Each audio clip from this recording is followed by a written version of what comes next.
começar com orando e já estudando aí que temos menos de uma hora, né, gravados. Teremos uma hora aí para dar o tema, o primeiro mandamento, orar. Meu nosso Deus, este é o dia que o Senhor fez para nos regozijarmos e alegrarmos no Senhor neste dia. Nós te exaltamos e bendizemos o teu nome por nos presentear com um momento tão especial. Te agradecemos porque, não obstante as nossas vergonhas, os nossos pecados praticados durante esta semana, nós temos sido tratados com graça e misericórdia pelo Senhor. Louvamos-te a Ti, ó Pai, que o Senhor tem cuidado de nós em todo o tempo. Mundo agitado, cheio de confusão, incertezas, desesperanças, o Senhor tem sido o nosso Deus, o nosso refúgio, a nossa fortaleza, o nosso socorro bem presente na hora da tribulação. Agradecemos, pedimos a Ti que nos ilumine, nos abençoe no momento do estudo da Tua palavra. Em nome de Jesus. Amém. Irmãos, finalmente chegamos então ao estudo dos 10 mandamentos. Primeiro mandamento. É a primeira vez que com certeza estudamos dessa forma, buscando praticar aí um estudo exaustivo, mas está longe de o ser, embora, obviamente, cada mandamento estudaremos em toda a Escritura. A primeira orientação pastoral que eu dou para os irmãos é que esforcem-se por aprender, não desconsidere, apesar do vaso, né? Eu estou como repetidor de mensagem, estou absorvendo o conteúdo e retransmitindo para os irmãos. Maior parte do texto é sempre integral ao livro-texto que nós temos utilizado, que é o Catecismo Maior de Westminster, comentado por Johannes Gerhardus Voss. Nós faremos um estudo de cada mandamento em toda a Escritura, portanto, não perca essa oportunidade. Anota, revê depois, eu faço isso inclusive, né? Depois eu ouço novamente para eu mesmo anotar até coisas que na hora você está lendo ali, mas memorizar já é outro processo, né? Dominar o conceito é outro processo, então eu vou ouvindo novamente. Faça isso, né? Porque é o conhecimento de Deus. Eu até coloquei aí do lado, é conhecer a Deus e ser feliz nele eternamente. É o objetivo no estudo dos mandamentos, né? No estudo do primeiro mandamento, vai ter esse propósito de conhecer a Deus. Então, anotem, se esforcem mais do que você se esforçaria para estudar, para passar num concurso, ou para qualquer outra área da sua vida que você se dedicaria com total zelo, envolvendo todo o teu ser. Então, se dedique para o estudo da palavra. Segundo, quero observar que o estudo do primeiro mandamento é o estudo do caráter de Deus. E isso vai ter influência, nós vamos mostrar lá na aplicação, as influências desse estudo nas nossas vidas. Por exemplo, na adoração. Você só adora corretamente se você conhecer a Deus corretamente. Então, no estudo do caráter de Deus, você vai estudar o ser de Deus. Nós vamos ver várias coisas a esse respeito. Mas, embora nós façamos um estudo desse mandamento em toda a Escritura, já quero adiantar que está longe de ser também um estudo exaustivo do ser de Deus.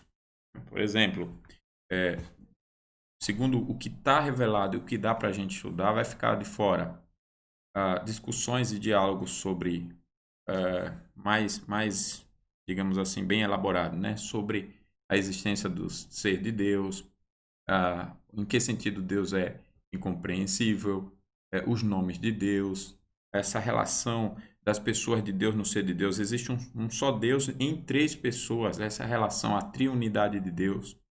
Também não vamos discutir isso a fundo agora nesse mandamento.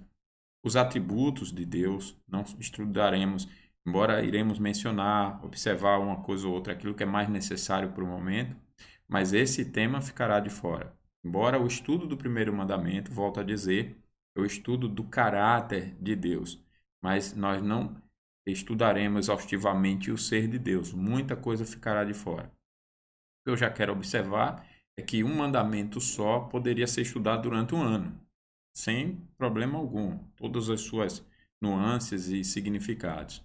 Então vai ficar de fora sobre os atributos incomunicáveis de Deus e os atributos comunicáveis, aquilo que é próprio dele, mas que com o qual ele criou o homem.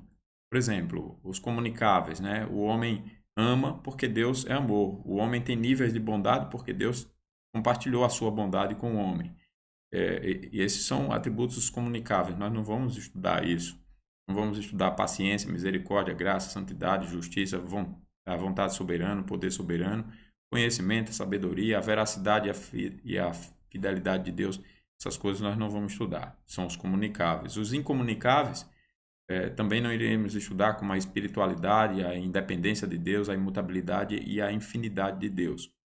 Então, o que eu quero dizer é que, embora seja um assunto, um estudo elevadíssimo em relação ao conhecimento que nós temos hoje, ainda é um assunto muito aquém do que poderia, tá bom?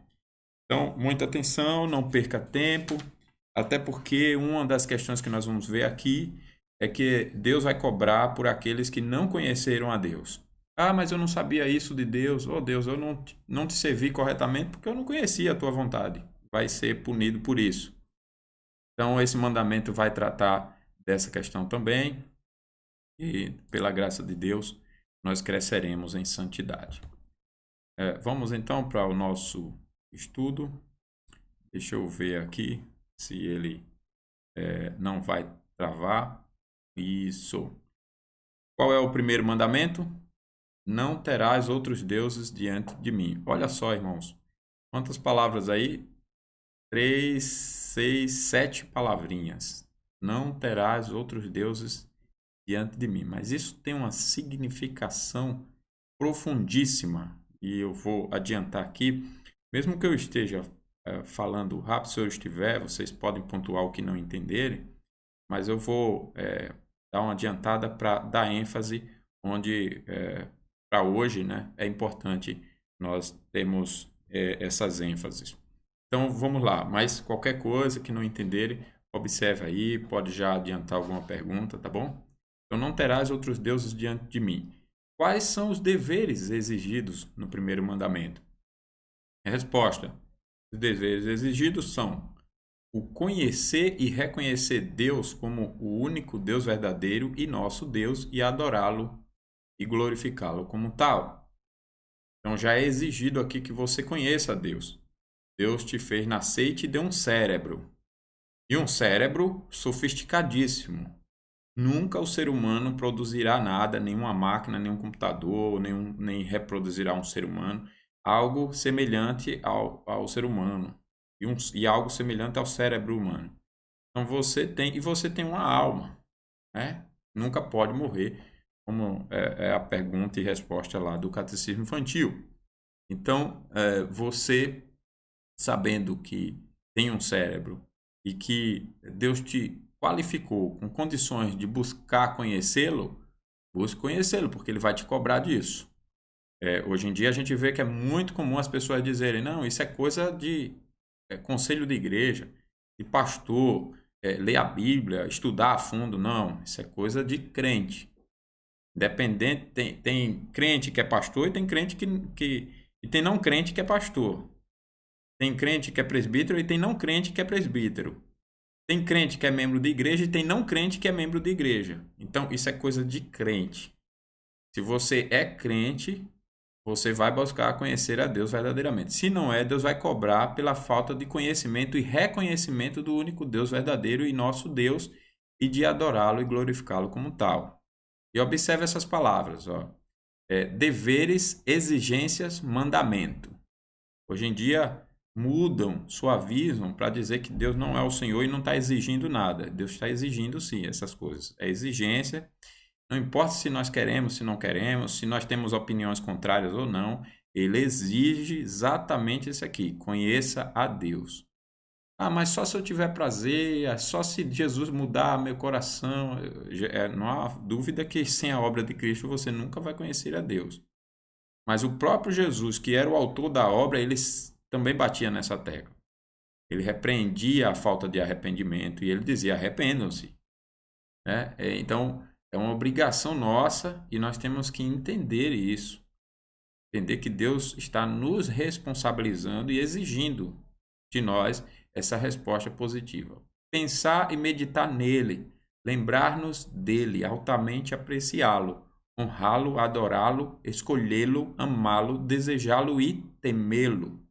Crer nele, confiando, esperando, deleitando-nos e regozijando-nos nele.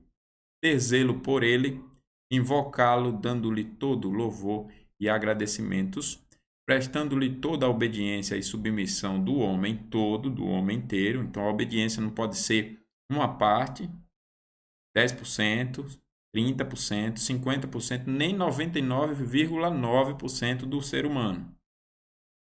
Tem que ser todo o nosso ser, né? Ter cuidado de o agradar em tudo e tristeza quando ele é ofendido em qualquer coisa e andar humildemente com ele. Você já é uma pessoa que se entristece profundamente com seus pecados? Nós já cometemos pecados essa semana? Com certeza, né? De repente, uma impaciência com alguém, dizer um monte de coisa que não deveria, quebras de votos, quebras de compromissos. Há muitos pecados, com certeza, né? Difamação, fofoca, o medo pecaminoso, o desespero. Quais foram os pecados? A falta de zelo com as coisas de Deus, com o meio de graça, a vida de oração, a leitura da palavra, temos repetido, a falta, né, da prática do culto doméstico, por erro e pecado na nossa administração de tempo, por indiferença da nossa disposição, do nosso pensamento. Então, tudo isso é pecado. E se isso não entristece mais o nosso coração, também é pecado não nos sentir tristes por ter ofendido a Deus. Não é sentir triste porque o nosso orgulho foi ferido. É sentir triste por ter ofendido o nosso Senhor, nosso Salvador, nosso Deus, aquele que nos criou, tudo mais. Tá bom? Então vamos ver alguns textos. Você vê que tem todas essas referências, mas eu separei 5 textos. O primeiro é 1 Crônicas 28, 9, diz assim: Tu, meu filho Salomão, é Davi falando para Salomão, Tu, meu filho Salomão, conhece o Deus de teu pai e serve-o de coração íntegro e alma voluntária, porque o Senhor esquadrinha todos os corações e penetra todos os desígnios do pensamento. Se o buscare, ele deixará achar-se por ti. Se o deixares, ele te rejeitará para sempre. Esse versículo já é muito forte, né? Salomão dizendo para seu filho que era uma criança, né? E antes mesmo dele assumir o reinado, já preparando para ele o substituir a Davi. Davi dizendo para Salomão, né? Então, você observa que a ênfase aqui em toda a prática de Salomão, que Davi está ensinando, é que conheça a Deus, tenha como projeto principal de vida conhecer a Deus. Hoje, nossos projetos principais de vida conheça uma profissão, invista a vida toda no estudo de alguma ciência, ache normal ficar horas e horas em livros sobre qualquer outro assunto, menos sobre Deus. É santo ganhar dinheiro, mas não é santo ler a Bíblia. Não é ganho de tempo, não é lucro ler a Bíblia. Passar horas e horas, uma semana inteira das férias ou um mês inteiro das férias só estudando a Bíblia. Isso não é santo, é o que a nossa cultura diz. Por isso nós temos uma diferença tão grande em relação ao cristianismo genuinamente bíblico. Invista em todos os conhecimentos possíveis, em todas as diversões possíveis. Isso é justo e é normal. Mas quando diz bem assim, invista em Deus, dedique uma vida para Deus, aí isso é coisa para teólogo profissional, né, como chamam por aí. Mas não é, irmãos. Veja aqui o texto como ele é claro. E Davi conscientiza Salomão de que Deus penetra, esquadrinha, né, os nossos corações. Ele penetra os desígnios do pensamento. E é nesse, então, sentido, né, com essa consciência de que Deus vê tudo, e Davi vai dizer: se o buscares de uma forma que Deus vai enxergar o coração e não vai ver nenhuma resistência, nenhuma hipocrisia, nenhuma indiferença, se o buscares de todo o coração, essa é a ideia, ele deixará achar-se por ti. Se o deixares, ele te rejeitará para sempre. Próximo texto, Eclesiastes 12:1, que nós tratamos hoje de manhã e vai ser do culto doméstico também. Lembra-te do teu Criador nos dias da tua mocidade, antes que venham os maus dias e cheguem os anos dos quais dirás, não tenho neles prazer. Romanos 12:11, no zelo não sejais remissos, sede fervorosos de espírito, servindo ao Senhor. Salmo 119, 136, torrentes de água nascem dos meus olhos, porque os homens não guardam a tua lei. Olha, torrentes de águas, olha a forma poética. Esse salmista chorava profundamente, rios de lágrimas, porque olhava o mundo em sua volta e via que os homens não guardavam a lei de Deus, e Deus estava sendo ofendido com isso. Nós temos essa profunda tristeza pela maneira como os homens se rebelam contra Deus, ou nós também até nos acovardamos e aceitamos e fazemos amizade com o mundo, dizemos que tudo isso é normal. E Miqueias 6:8, ele te declarou, ó homem, o que é bom e o que o Senhor exige de ti. Tem uma versão que está pede, eu fui estudar essa palavra, lá no hebraico, o verbo, então o sentido é de exigência, de requerer, né? Exige de ti que pratiques a justiça e ames a misericórdia e andes humildemente com o teu Deus. Então vamos para o estudo. Amar o Senhor, nosso Deus, de todo o coração, alma, forças e entendimento significa uma prática devocional total que nos leva a honrá-lo e a obedecê-lo em cada elemento, esfera e relacionamento de nossa vida. Esse amor por Deus não significa uma mera atitude emocional para com Deus. E, naturalmente, o verdadeiro Cristo passa a ser conhecido através dessa prática devocional. O primeiro mandamento foi posto como o primeiro dos 10 mandamentos, porque esse mandamento é o fundamento do qual os outros mandamentos dependem. Porque Deus colocou ele em primeiro lugar? Ele é a base para os demais. Então começa aqui.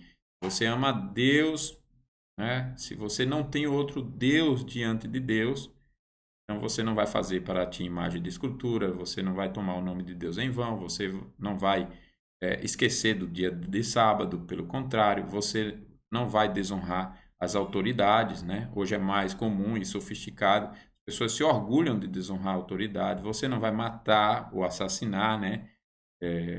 Vai guardar ódio, essas coisas, você não vai adulterar, você não vai roubar, você não vai dizer falso testemunho e não vai cobiçar o que é do próximo.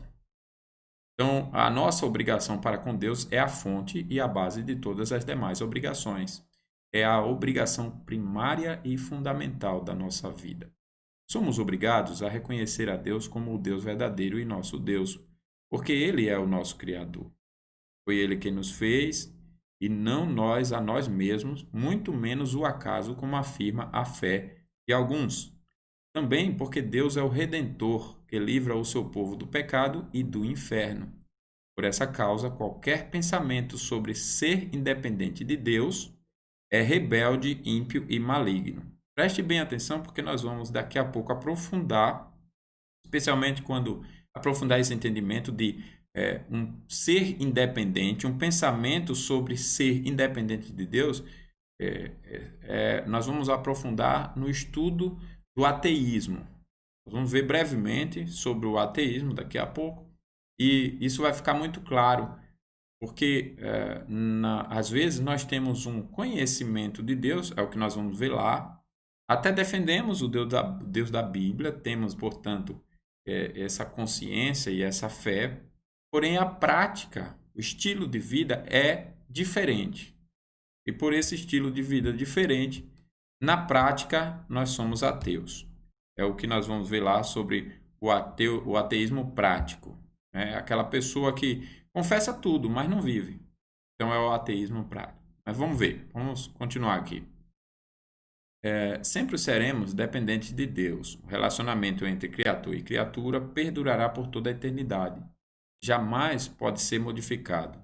A distinção entre Criador e criatura é a distinção mais fundamental da Bíblia. Ela está implícita em ou é inferida de cada versículo de toda a Bíblia. Podemos expressar a nossa dependência de Deus, primeiro, tendo a atitude correta para com Ele, segundo, tendo os pensamentos corretos a respeito de Deus. É assim que nós expressamos dependência total de Deus. Primeiro, com a atitude correta. Segundo, com pensamentos corretos a respeito de Deus. Terceiro, tendo as respostas corretas para com a sua vontade revelada, a Bíblia Sagrada. Então, se nós não conhecermos corretamente a sua vontade, nós não temos como praticar realmente, né? Não temos como expressar essa nossa dependência total de Deus. Uma atitude correta para com Deus é uma atitude reverente, que compreende e reconhece a relação entre Criador e criatura e a infinita diferença e distância que existe entre os dois, e que reconhece que Deus é um ser infinito, o qual jamais poderemos compreender no sentido de exaurir, mas que permanecerá sempre misericordioso e maravilhoso para nós. Então, essa é a consciência. Deus é transcendente. Seria outro ponto no estudo do ser de Deus, por exemplo. Nós veríamos na parte de Deus ser incompreensível que Deus é transcendente, mas também é imanente esse Deus da Bíblia, que Deus se deixa ser conhecido. E embora Deus não possa ser esgotado, Deus se revela e por essa revelação nós podemos conhecê-lo perfeitamente. Agora, ainda que não exaustivamente, né? Então, esse é o entendimento aqui nesse slide. Os pensamentos corretos a respeito de Deus significam os pensamentos sobre Deus que estejam de acordo com a verdade da revelação que ele já faz de si mesmo na sua palavra e que, portanto, não procedem de nossas próprias imaginações e desejos, mas da própria revelação de Deus de si mesmo. Pensamentos sobre Deus que procedem de opiniões, especulações ou da filosofia de mentes humanas obscurecidas pelo pecado não podem ser pensamentos corretos a respeito de Deus. Os únicos pensamentos corretos sobre Deus da parte de seres humanos pecadores são aqueles derivados da Bíblia. Hoje em dia, nós temos visto um esforço gigante para se afirmar um estilo de vida cristã, uma forma de ser igreja, que não seja o que toda a Escritura defende. Usando agora o exemplo, né, da situação atual da pandemia, que extraordinariamente nos impede de, no dia do Senhor, toda a igreja se encontrar como ordinariamente Deus estabeleceu, publicamente, atendendo à convocação de Deus para uma encontro público e solene, portanto, né, não tem como ser virtual. Essa situação extraordinária, muitos já estão usando como autoridade acima da Bíblia para tornar normal aquilo que é anormal. Essa situação é anormal, mas já querem normalizar e estabelecer um novo normal. O que é isso? É quando a Bíblia não é o fundamento dos pensamentos corretos que nós temos sobre Deus. Para mim, os pensamentos corretos são os da minha religião. Essa semana eu discutia com um pastor de uma outra igreja, uma outra denominação, não presbiteriana, e aí ele defendia lá os seus argumentos sobre essa falta, ele defende, né, de necessidade de ser igreja regular, biblicamente regular, de ter os encontros físicos, né, para isso. Ele é avesso a isso. E aí ele justificava que é a posição da igreja dele e o que eu falava era a posição da igreja presbiteriana do Brasil. Não, não é. É a posição da Bíblia. É aqui onde há o divisor de água entre os cristãos verdadeiros e falsos, ou entre a verdade e o engano. Quando a Bíblia é genuinamente observada, eu não portanto, trabalho pensamentos corretos sobre Deus a partir de especulações ou de opiniões contrárias, distantes, fora das Escrituras, de filosofia de mentes humanas obscurecidas pelo pecado. Não. O meu entendimento sobre Deus, ainda que eu seja pecador, mas deriva das Escrituras. Então é um pensamento correto, tá?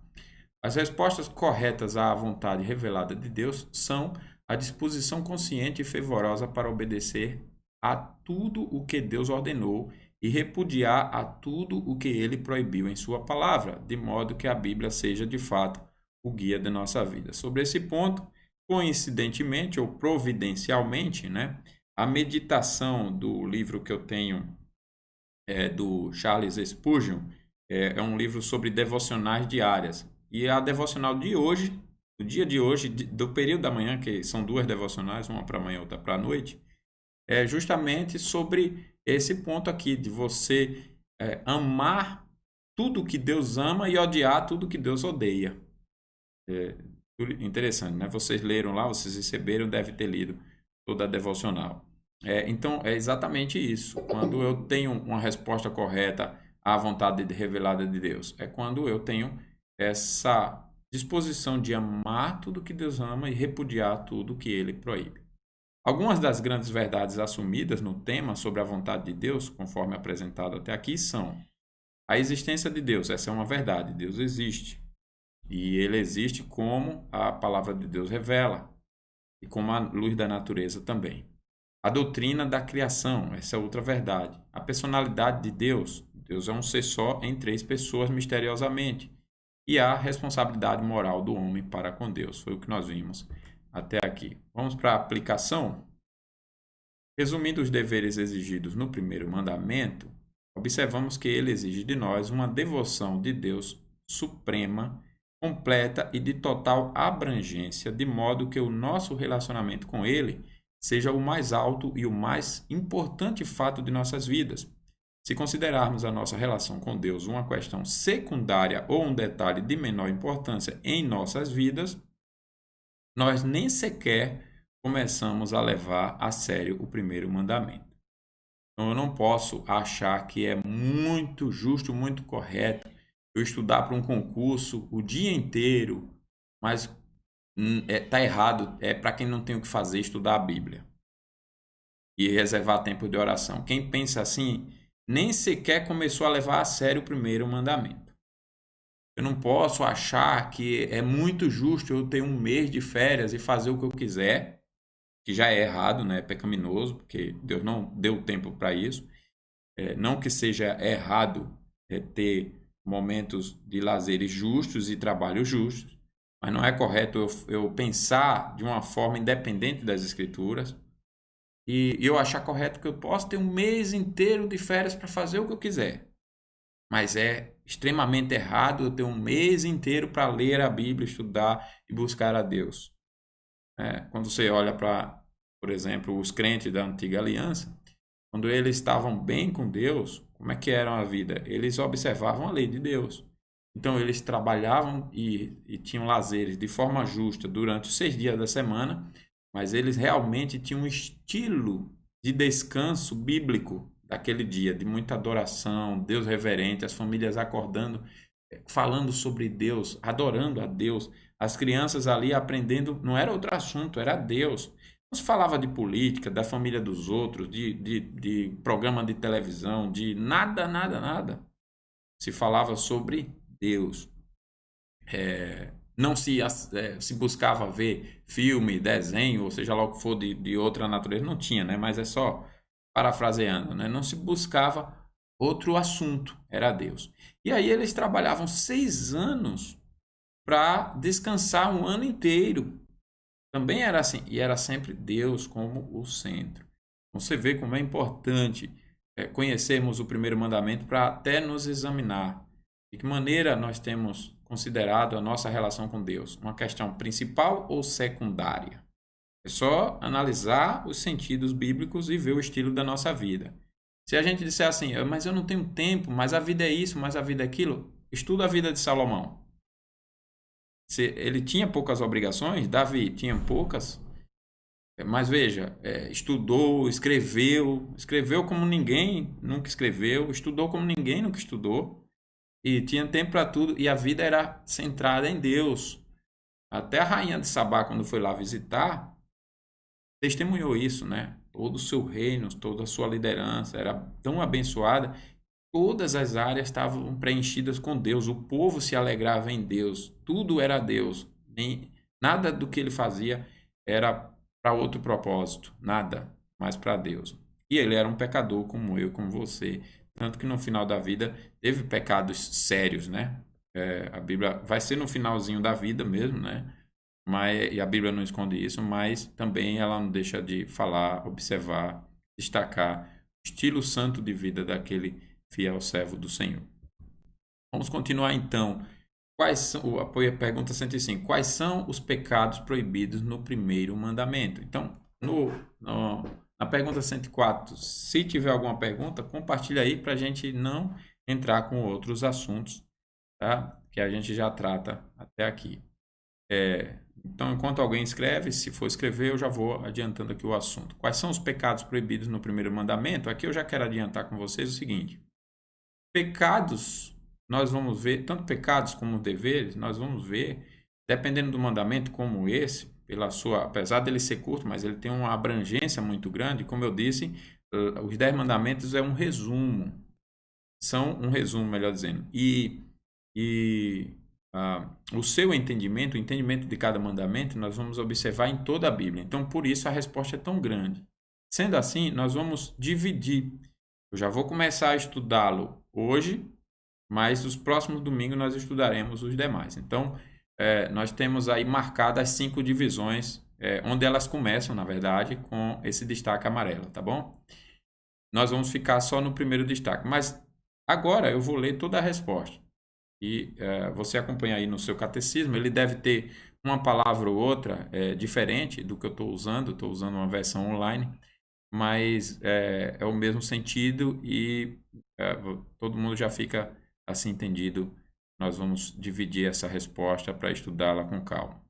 Então, os pecados exigidos são, nesse primeiro mandamento, o ateísmo, negar ou não ter um Deus, a idolatria, ter ou adorar mais de um Deus ou qualquer outro, juntamente com o verdadeiro Deus ou em lugar dele, o não tê-lo e não confessá-lo como Deus e nosso Deus, a omissão ou negligência de qualquer coisa devida a ele, exigida neste mandamento, a ignorância.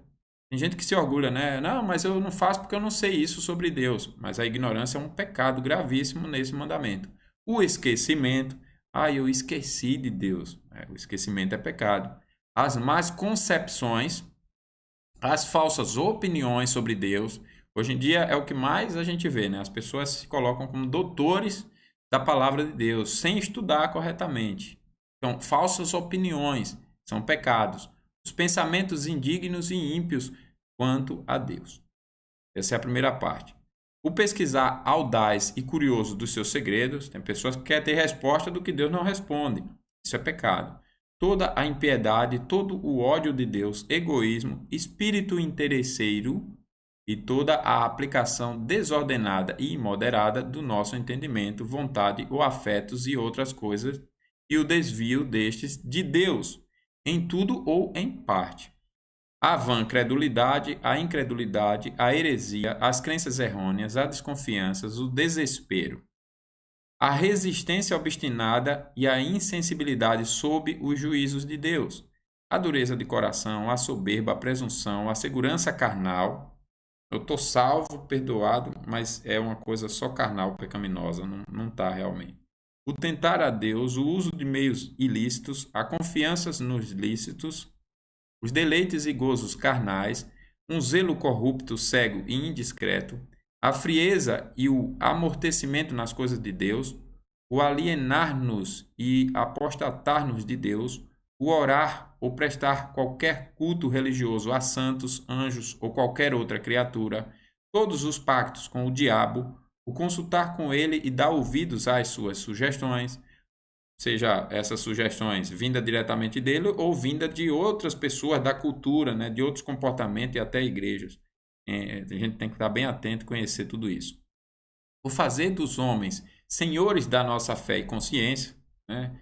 Às vezes a gente faz isso com os políticos, né? Isso é errado. Às vezes fazemos isso com a igreja, com uma autoridade. Ah, mas é o pastor fulano, é da IPB. Sim, mas está errado. A Bíblia não está dizendo isso. E a gente fica com aquela, não, mas tem que ser do jeito que o pastor disse, não do jeito que a Bíblia diz. Isso é errado, né? O fazer pouco caso e desprezar a Deus e aos mandamentos, o resistir e entristecer o seu espírito, o descontentamento e impaciência com as suas dispensações, acusá-lo estultamente dos males com que ele nos aflige e o atribuir o louvor de qualquer bem que somos, temos e podemos fazer à fortuna, aos ídolos, a nós mesmos ou a qualquer outra criatura. Essa é a parte dos pecados. Veja só, um mandamento só, né? Que é com 7 palavras: não terás outros deuses diante de mim. Certo? 7 palavrinhas, mas olha só a abrangência dele em toda a Escritura. Nós não vamos conferir todos os versículos, então eu separei que julguei pertinente para o momento. Então, o primeiro dele é Salmo 14:1, que diz: Diz o insensato no seu coração, não há Deus, corrompem-se e praticam abominação, já não há quem faça o bem. Então, a forma de crescer a iniquidade, todo pecado e corrupção nas sociedades começa com a negação de Deus. Políticos que negam Deus, eles se acham livres para fazerem o que quiserem, viverem como quiserem. Juízes que negam Deus, tribunais que negam Deus, pode ser qualquer área, igrejas que negam Deus, academias que negam Deus, pronto, eles se sentem livres. E aí o texto diz que já não há quem faça o bem. Começou aqui no coração, negando a Deus. E todos os pensamentos e práticas foram corrompidos. Nós temos Isaías 40:18 que diz: com quem comparareis a Deus? Ou que coisa semelhante confrontareis com ele? Deus é tão grande, como pode ser comparado com alguma coisa? Não pode. É um pecado gravíssimo. Apocalipse 3:1 e verso 16 diz assim: ao anjo da igreja em Sardes escreve: estas coisas diz aquele que tem os 7 Espíritos de Deus e as 7 estrelas. Conheço as tuas obras, que tens nome de que vives e estás morto. 16. Assim, porque és morno e nem és quente nem frio, estou a ponto de vomitar-te da minha boca. Outros dias, né? Falaram bastante comigo, alguns irmãos, né? Sobre determinadas expressões que nós usamos, seja quem for, né? Especialmente quem prega ou quem ensina. Você vê as expressões que Deus usa, são fortes, né? Deus dizendo que vai vomitar aquela pessoa. Deus chama as pessoas pelos seus pecados, né? O idólatra de idólatra, e daí vai, né? Deus diz que essas práticas do coração que nega a Deus é insensatez. Ela chama de insensato, né? Você vê como os termos são bem fortes, porque são verdadeiros sobre nossa realidade no pecado. E por último, Efésios 4:30 que diz: e não entristeçais o Espírito de Deus, no qual fostes selados para o dia da redenção. Vamos ver o estudo aí? Eu vou repetir a primeira parte aqui sempre em cima, para que os irmãos possam acompanhar e ler, sempre lembrar do que nós estamos tratando agora, né? A primeira parte dos pecados no primeiro mandamento. Então, o ateísmo, o negar a Deus, que é negar ou não ter um Deus. A idolatria, ter ou adorar mais de um Deus, ou qualquer outro juntamente com o verdadeiro Deus ou em lugar dele. O não tê-lo e não confessá-lo como Deus e nosso Deus, a omissão ou negligência de qualquer coisa devida a ele, exigida neste mandamento, a ignorância, o esquecimento, as más concepções, as falsas opiniões, os pensamentos indignos e ímpios quanto a ele. Então, no estudo aqui, literalmente, ateísmo significa não deísmo e designa o ensinamento ou a crença de que não há Deus. Significa, portanto, a negação da existência de Deus. Há 3 tipos de ateísmo: teórico, virtual e prático. O ateísmo teórico é a negação absoluta em questão de opinião ou crença da existência de qualquer Deus ou deuses. O ateísmo virtual É a negação da existência do Deus da Bíblia, do Deus que é Espírito infinito, eterno e imutável em seu ser, sabedoria, poder, santidade, justiça, bondade e verdade, em quem há três pessoas, o Pai, o Filho e o Espírito Santo, que são os mesmos em substância e iguais em poder e glória, como esse Deus da Bíblia é o único vivo e verdadeiro, é o único Deus que realmente existe. Por isso, negar a existência do Deus da Bíblia é ateísmo virtual. O ateísmo virtual crê em um Deus, mas não em Deus, nesse único Deus vivo e verdadeiro, como costumava repetir o nosso irmão lá, diácono o Ricardo, né? Deus único, vivo e verdadeiro. O seu Deus é um ser finito, limitado, considerado como uma implicação necessária da mente humana. Normalmente considera-se que esse Deus não tem existência absoluta e independente do homem e do universo. Assim como marido e mulher são termos correlativos que implicam um no outro e dependem em seu significado um do outro, da mesma maneira, o ateísmo virtual considera Deus e o homem, ou Deus e universo, como termos correlativos que implicam um no outro e que dependem em seu significado um do outro. Vê o problema? Então, não é desse Deus que nós estamos tratando. Essa crença difere do afoito ateísmo teórico por ser mais sutil e não parecer tão maligna. O ateu virtual pode ser uma pessoa muito religiosa da sua própria maneira, mas a sua crença, no fundo, não é melhor do que o franco ateísmo teórico. E o ateísmo prático é conduzir as nossas vidas como se Deus não existisse, mesmo que em termos de fé admitamos que há um Deus. Essa tem sido a minha tecla e preocupação no nosso estilo de vida, e eu me incluo, né? Nós temos visto o que a Bíblia diz, mas como nós temos vivido. Se não for exatamente como as Escrituras, e nós defendemos um estilo de vida independente, buscando um pouquinho do argumento isolado de uma igreja, um pouquinho do argumento isolado de outra igreja, de um pastor de nome, de outro pastor de renome, às vezes até de um sermão tirado do contexto do sermão, para formar o nosso estilo particular de vida cristã, isso é ateísmo prático. Então, em termos de fé, eu admito que há um Deus, mas na prática eu nego, né? O ateísmo aberto é comparativamente raro e causa relativamente pouco dano, pois vem franca e honestamente rotulado e é muito fácil de ser reconhecido. O ateísmo virtual é comum entre ministros, pastores, né, professores de teologia, professores universitários e especialmente filósofos. É defendido particularmente pelos que se orgulham de ser intelectuais. É extremamente perigoso porque é muito sutil e quase sempre aparenta ser religioso. O ateísmo prático é, de longe, a mais comum de todas as formas de ateísmo. É a posição de pessoas comuns que são simplesmente indiferentes a Deus. Você vê que ninguém fica de fora desse primeiro mandamento.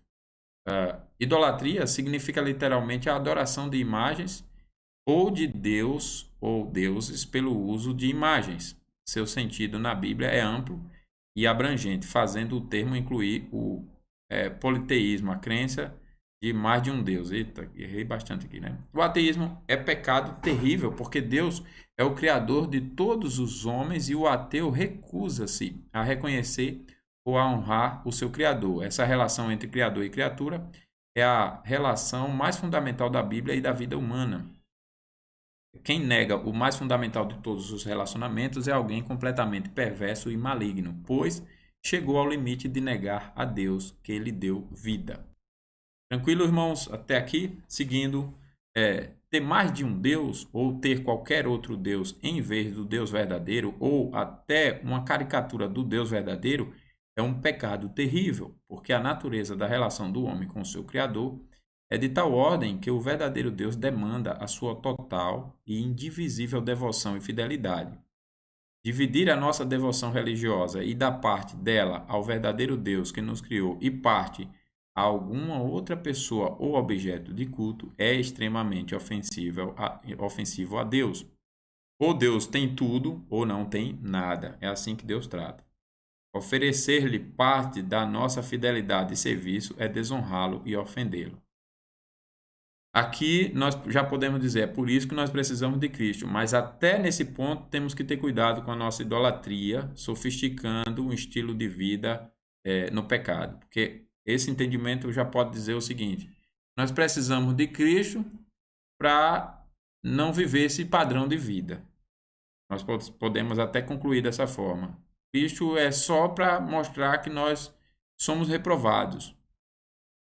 Mas em relação à vida com Deus, Cristo é nosso Salvador por isso, porque Ele pode e nos liberta desse estilo idólatra de vida, ateu, etc., dos pecados contra esse primeiro mandamento, e Ele nos faz fiel. É isso que é a salvação em Jesus Cristo. Por isso, onde abundou o pecado, superabundou a graça. A ignorância quanto ao verdadeiro Deus é um grande pecado, porque, primeiro, só tendo o verdadeiro conhecimento dele é que podemos adorá-lo, amá-lo e servi-lo corretamente. Segundo, há abundante provisão, não apenas nas Escrituras, mas também no livro da natureza, para que o ser humano tenha um verdadeiro conhecimento de Deus.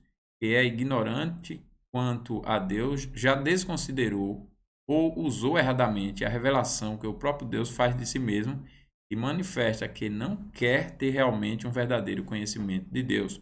Romanos 1, 28. Vai mostrar que a pessoa conscientemente nega o ser de Deus.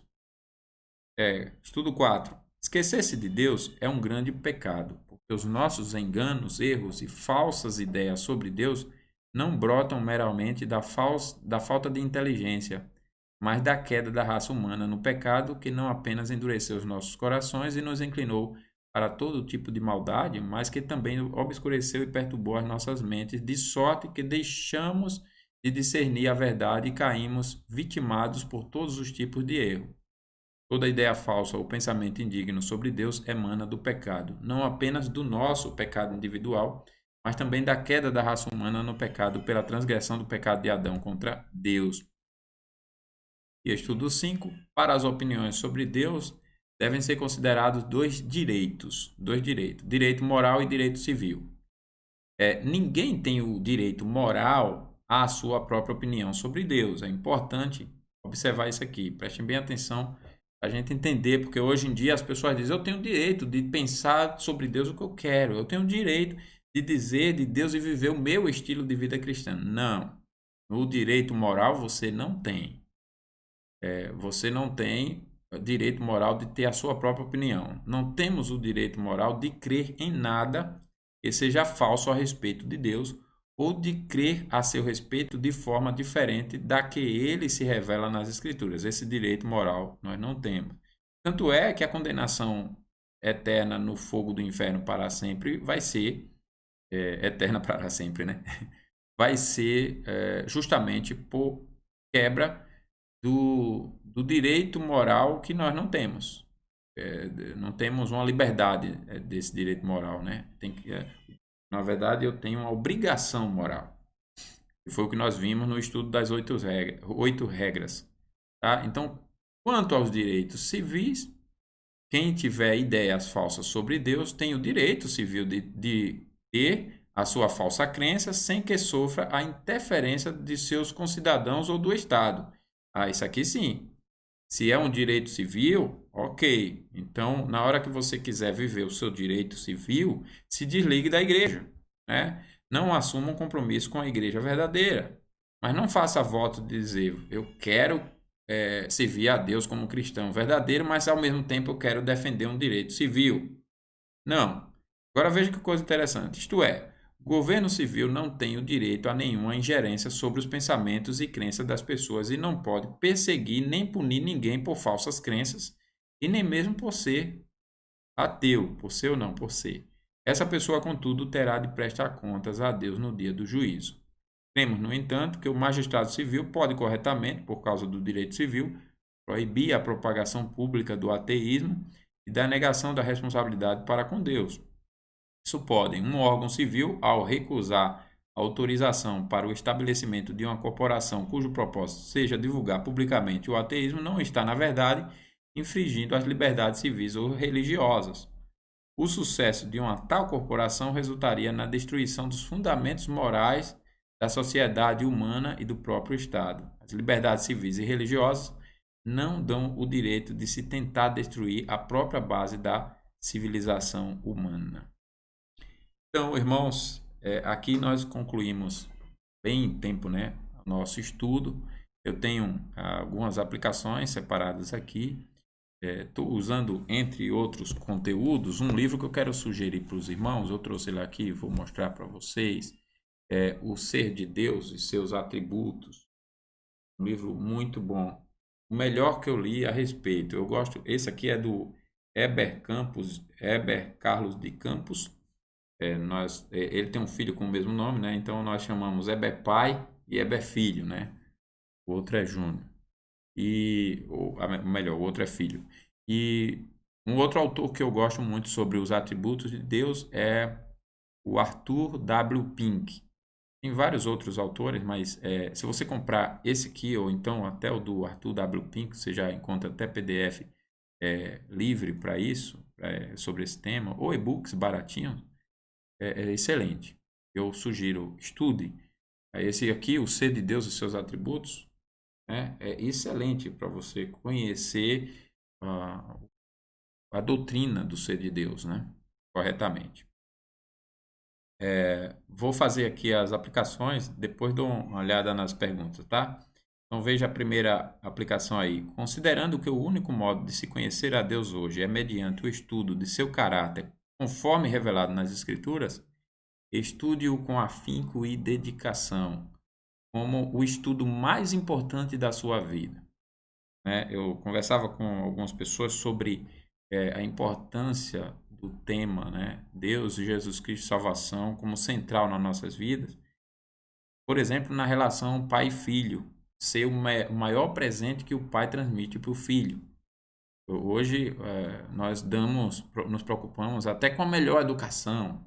É uma preocupação louvável, mas se Coríntios diz que se você conhecer todos os mistérios e todas as ciências e não tiver amor, nada disso só aproveitará. Ou seja, não conhecer o verdadeiro Salvador, o verdadeiro Cristo. Não quer dizer que você se torne impecável, mas você precisa conhecer a verdadeira salvação. Então, considere esse conhecimento como mais importante, né? Segunda aplicação, considere o caráter de Deus como padrão para toda a moralidade humana. Caráter de Deus como um padrão para toda a moralidade humana. Se você não conhecer o caráter de Deus, você não vai ter ideia do que está acontecendo por aí, o que é moral e o que não é moral. Você vai aceitar a ideia do mundo de que algo que é certo hoje é errado amanhã, daqui a 100 anos. E isso não é verdade nas Escrituras, pelo menos em relação às Escrituras. A palavra de Deus é a verdade de Deus sempre, né? Então, o que é errado ontem é errado hoje, é errado sempre. O erro muitas vezes está no nosso entendimento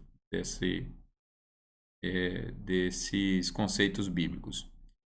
Terceiro, lembre-se que a falta do conhecimento do caráter de Deus leva à idolatria e a outros pecados odiosos e combata a sua insciência, a sua falta de conhecimento. Combata. Lembre-se que a falta desse conhecimento leva à idolatria. É possível que no dia do Senhor, a motivação pela qual nós vamos para a igreja, ou nos reunimos em escola dominical, ou fazemos o nosso culto doméstico, não seja santa, é possível. Então, a falta de conhecimento do caráter de Deus vai levar a isso. E as motivações vão ser as mais pecaminosas. Então, combata isso com o quê? Com o estudo. Combata esses pecados e a sua insciência, a sua falta do conhecimento do caráter de Deus. Então, veja essas duas questões aqui. Ao conhecer o caráter de Deus, haveremos de desfrutar de um melhor relacionamento com Ele. E ao conhecer o caráter de Deus, a nossa adoração comunitária vai melhorar em muito. Eu li na introdução, irmãos, o Miqueias 6:8, que foi a observação que eu fiz até do verbo, né? O que é que Deus pede de ti? Eu coloquei lá, o que é que Deus exige de ti, né? Que pratiques a verdade, etc. Então, eu separei agora aqui no último slide um comentário de Calvino sobre aquele versículo. Olha só que interessante. Todo o orgulho e toda a confiança da carne é condenado. Da carne aqui no sentido de pecaminosa, né? Pois todo aquele que toma para si, né, como seu, até a menor coisa, confia plenamente, que vê como direito, como mérito, né? Até a menor coisa, de certa maneira, contende com Deus como com uma parte contrária. O verdadeiro modo, então, de andar com Deus é quando nos humilhamos completamente, quando nos reduzimos a nada. Pois é o começo de adorar e glorificar a Deus quando os homens têm uma opinião humilde e baixa de si mesmos. Não posso pensar, eu sou igreja porque eu estou fazendo um favor para Deus. E eu chamo esse favor para Deus, às vezes, um favor para o conselho, um favor para a igreja presbiteriana, seja membro da igreja presbiteriana. Não, não tem ninguém fazendo favor para ninguém aqui. O único que está fazendo favor para alguém é Deus, fazendo favor para todos nós, né? Eu dizimo fazendo favor, eu dou oferta fazendo favor, eu canto fazendo favor, eu leio a Bíblia fazendo favor.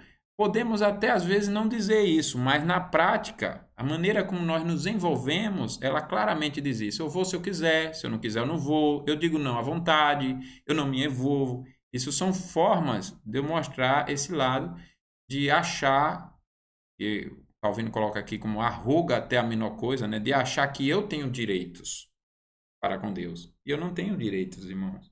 Ninguém, nenhum de nós tem direito. Na verdade, todos nós, o único direito que temos é de condenação, né? Semana, ou foi semana passada, nós fizemos uma meditação na nossa educação domiciliar sobre representantes, aliás, salário e dom. E nós vimos que a Bíblia chama o, o salário do pecado, né, a consequência do pecado como salário, com o entendimento de que o homem merece a sua condenação.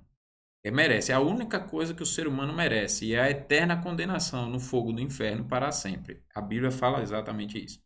Quando ela vai falar de Deus, desde sempre ela fala que Deus é dom. Conhecer a Deus, vida eterna, é dom de Deus, né? A salvação, o perdão de pecados, ter intimidade com Deus, tudo isso é dom de Deus. Então, quando nós conhecemos a nossa maldade, reconhecemos, né? Mesmo como crentes, veja só, a gente ainda pratica tanto pecado por pensamento, palavras, ações, omissões. Eu disse no começo, né? Quantos pecados nós cometemos essa semana? Com quem faltamos paciência? A respeito de quem difamamos? Como administramos o nosso tempo? Como nós vivemos essa semana? As nossas decisões, as nossas negligências, seja qual for a área. Então, o começo para adorar e glorificar a Deus é quando os homens têm uma opinião humilde e baixa de si mesmo.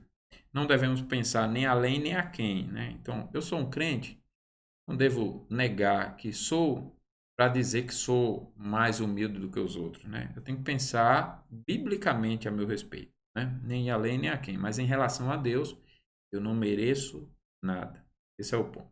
Bom, então, irmãos, essa foi a primeira parte, primeiro mandamento, viu? Ainda tem chão por aí. Tem uma pergunta aqui, o Daniel Areias.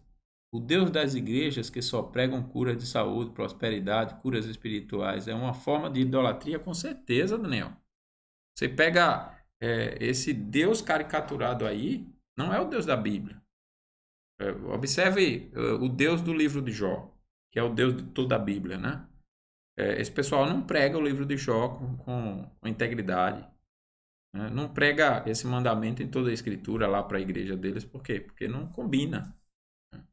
O Deus dele lá, o Jesus deles, por exemplo, é Jesus da cura, Jesus da prosperidade, é Jesus de um amor no conceito pecaminoso de amor, que Jesus não manda para o inferno, que Jesus não, né, Jesus é o que te tira da miséria e te coloca como cabeça, né? Então, com certeza, Daniel, bem observado. Irmãos, alguma contribuição a mais aqui?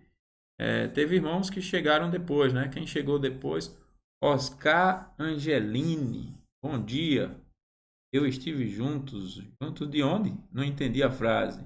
Petrônio Barros lá, presbítero amado. O irmão já conhece aí, né? Quem mais chegou depois? Presbítero Neres. Já dei isso, Glaicon. Chegar depois, Bianca também chegou depois que eu digo da hora que eu dei bom dia, né? Tá certo aqui, irmãos? Podemos encerrar? Então, eu vou estar encerrando aqui.